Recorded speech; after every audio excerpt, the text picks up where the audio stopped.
আমি মাঘৰ 2 তাৰিখে গৰখীয়া গোসাঁই থানলৈ বুলি গৈছিলোঁ। ভাবিলোঁ আপোনালোকক অকণমান দেখাওঁ। দেখিছিলে পুৱাই আমি বাছ ৰখি আছোঁ আৰু আহি পাই আমি চাকি বন্তি ল'লোঁ। লৈ ধুনীয়াকৈ চাকি বন্তি লগাই ধুনীয়াকৈ সেৱা কৰিলোঁ।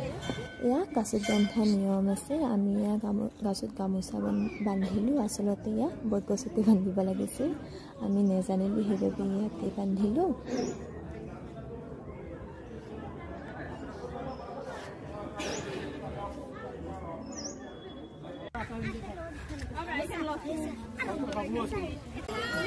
মানে দেখিছিলে পিছলৈ বহুত কুকুৰ সমাগম হৈছিলে।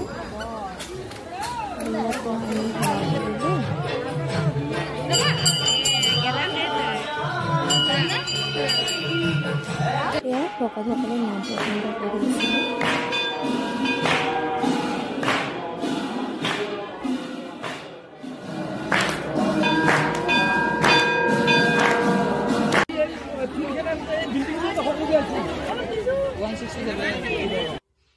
তাত মেলাও আহিছিলে, তাতে আমি কিবা কিবি ল'লোঁ আৰু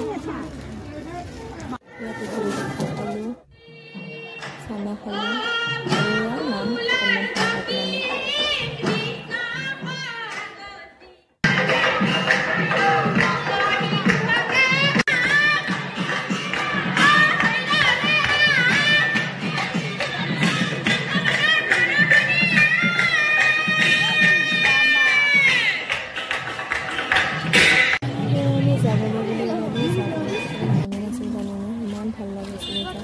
আপোনালোকে এবাৰ যাবচোন, বহুত ভাল লাগে। ঠিক আছে, তাৰপৰা আমি হোটেলত সোমাই নিৰামিষ ভাত খালোঁ। আহিলোঁ আৰু